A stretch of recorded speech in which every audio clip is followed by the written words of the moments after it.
Welcome to TEPSA Talk, the podcast where leaders inspire, share, and grow together. TEPSA is dedicated to celebrating the incredible work happening in education. Each episode, we dive into meaningful conversations with leaders, change-makers, and innovators who are shaping the future of our schools. Whether you're looking for fresh ideas, encouragement, or a little spark to fuel your passion, TEPSA Talk is here for you. Imagine tuning in to hear how leaders are revolutionizing their schools, tackling challenges head-on, and fostering a culture of collaboration. Grab a coffee, hit play, and let's grow together. Welcome to TEPSA Talk. Hello, everyone. Welcome to another episode of the TEPSA Talk Podcast. I'm your host, Todd Nesloni, the Director of Culture and Strategic Leadership here at the Texas Elementary Principals and Supervisors Association. This week, we've got a brand new guest for you, and who is a dear friend of TEPSA, and that is the one, the only, Eddie Damian. Eddie, thank you so much for being here. If they don't know who you are by now, give them a little intro. Yeah, my name is Eddie Damian. I am a long life TEPSA supporter, TEPSA member. I was past president, served in all of the board positions, did the principalship, went to central office and leadership development for a few years. And now I am in Central Asia, actually leading an initiative to help improve the education of Central Asia, particularly in Uzbekistan. So glad you could have me here today, Todd. Thank you. Yeah, we are thrilled, and thank you for doing this from overseas in a completely different time zone, but making this work for our people. We're so thankful for all the things you've done within TEPSA and education. But today, Eddie, when we're thinking about the topic, I thought, for those of you who don't know, Eddie's going to be leading a masterclass at our TEPSA Summer Conference. That's a 2.5-hour deep dive session over topics that are important to school leaders. And your topic is over a couple of things, but part of it is communicating effectively. And that's kind of what I wanted to talk about today, because this is one of those things that we aren't really trained in when we become an administrator. People just think you're an adult. You should know how to communicate. And Eddie, you and I both know that's not the case at all. So when did you realize, this is a topic I really need to start sharing about, because people, and I'm talking to myself included, don't always know how to do this well? Yeah, that's a very good question. So I have to tell you that this probably started because of the mistakes that I made. When you're in the principalship, you're absolutely right. There's no training that goes on that teaches you these skills on how to have these conversations. And for me, I've always been interested in it, Todd. And I think most of your TEPSA members will be interested as well, just from the last few years when I've done trainings. It always seems like the rooms are packed. But where I really got interested in it is when I went over into HR leadership development. And this was a topic that we received from numerous principals and assistant principals. I was working in Fort Bend ISD at the time. We have about 86 schools, so it's quite a large district. Mm-hmm. And this is where I got into it at the time. So got in and did some training in crucial conversations. And to be honest, a lot of the trainings that I went to were business oriented. Mm-hmm. And I came back and I just adapted it to the principalship. That's kind of what they were paying me to do, to go out and learn and then make it relevant to the principals. And so it started probably about 12 years ago, I would say. This is where the journey started. And that's how it started. I love, too, that you bring in the conversation piece of you went to some trainings that were for business individuals that you could then take back and use. And I think sometimes that's what we forget as school leaders is people are people. And so the business world has great ideas that they can offer the education world, and the education world has great ideas to offer the business world, because we're all working with people. And so and I know the importance of those crucial conversations and how many and the wide variety we have to have as school leaders. So when people let's start with the people who the crucial conversations terrify them. Like they run from them because it's so uncomfortable. What's one piece of advice you would give to that group of people who are like, you could talk about this, but this is the number one thing I hate about my job is the crucial conversations? Yeah, probably the best advice I could give you is don't go into those meetings with a set agenda. Don't go in there ready to hang the person unless you know for sure that's your decision. I think it's a lot better option if you go in with a sense of curiosity and go in listening and finding out where the issue is. As a leader, one of the things I always share with leaders is that our job is to make sense of all the information. So we have to really actively listen to the conversations to find out what's going on. And while we're doing that, I always train people that we're looking at two things. You're looking at skill and will. Is it the skills that are lacking from this individual? And then you can go in and help train them if it's the skill. If it's the will, that's a different conversation. If they're not willing to put in the work, then you have to have a different conversation. But I would say a lot of the times principals go in and they feel like they're the boss. They have the last word. I need to tell you what I need to tell you because time is an issue. Yeah. And I think that's what messes up some conversations. There are some people that can do it very well, but for the most part, what we find in education is there's a lot of people that are very altruistic. We want to help people. We want to coach people. We want things to work in a certain way. And those two things kind of conflict every now and then. So that's what causes the anxiety in a lot of us. So if that's right where you're supposed to be. We just need to learn some techniques on how we can do things better. Well, I love that you said to go into the meeting with curiosity. I think that's a piece that sometimes we forget because we go in going, here's the end result I need. Like, how do I get there? But like you said, going in there with that curiosity and seeking to understand often can lead to so much more success because you're ready to listen and you hear things you weren't expecting to hear.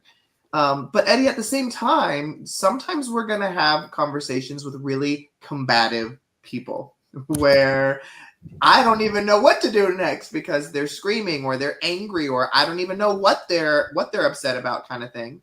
What is a piece of advice you have for when you deal with a combative person, whether it's a parent, a colleague, whoever it is you're having that conversation with? Yeah. So probably my best advice on that is always know that as the leader, you do not have to continue that conversation right then and there.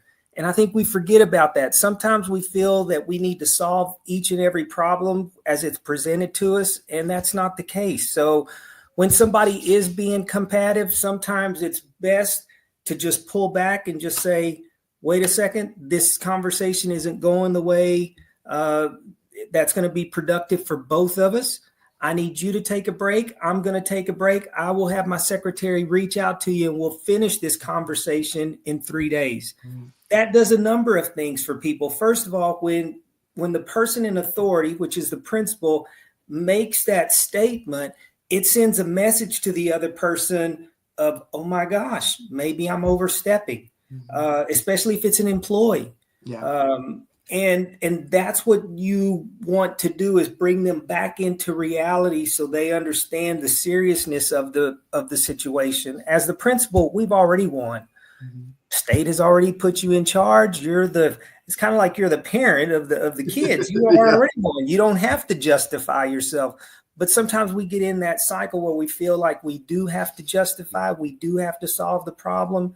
So I would say my best takeaway is don't feel like you have to have the conversation. Step back, set the ground rules, you be in control and say, this is when we're going to continue the conversation.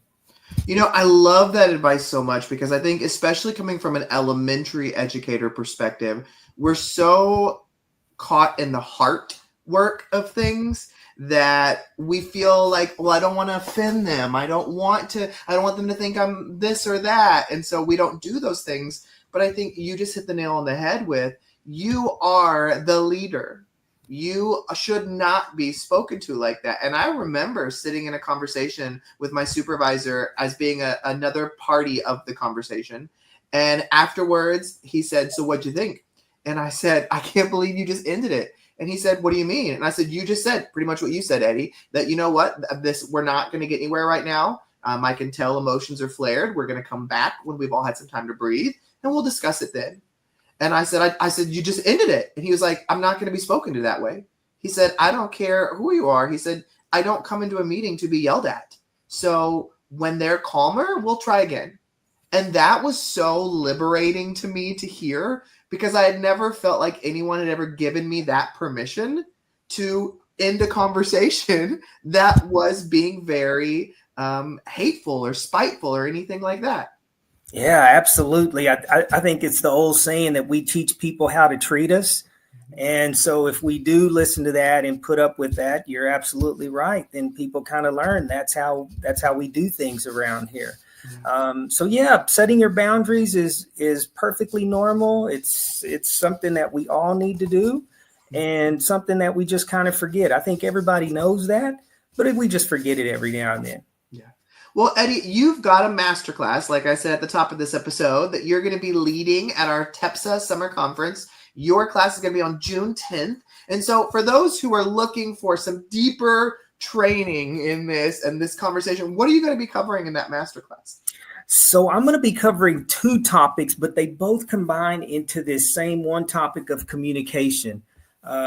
Coaching is going to be one part of the masterclass, and then how to have the difficult conversation is going to be the other part, and we're going to marry those two together. And the reason we do that is I'll take you back on my training. I've also had coaching training, spent a year and a half actually, taking all these classes in hours. And once again, this was for business purposes with my job with Fort Bend as leadership development.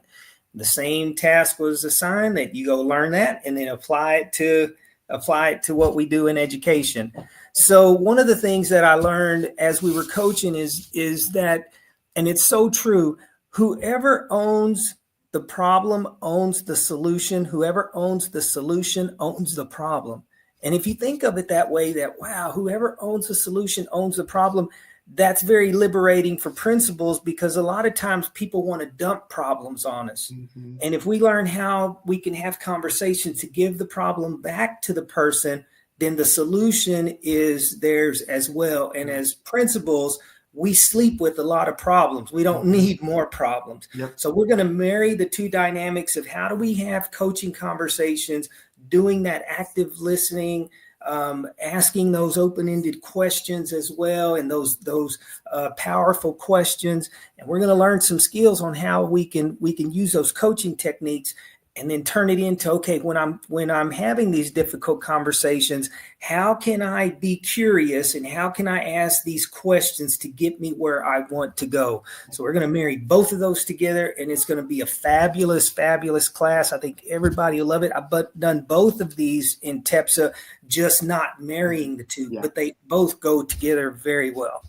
I love it. And I think you're right. These things do go together. And again, it's one of those things that we don't get enough training on. And so I think there's anybody listening that could say, I probably need some help with coaching my people better or communicating, because I'm thinking about even my experience in ways that I could grow. So I can't wait to step into your class and kind of learn from you. But everybody, if you're interested in learning more about this masterclass or about the summer conference, you can visit our website, tepsa.org, to learn more. Eddie, if they want to connect with you in the meantime, how can they find you?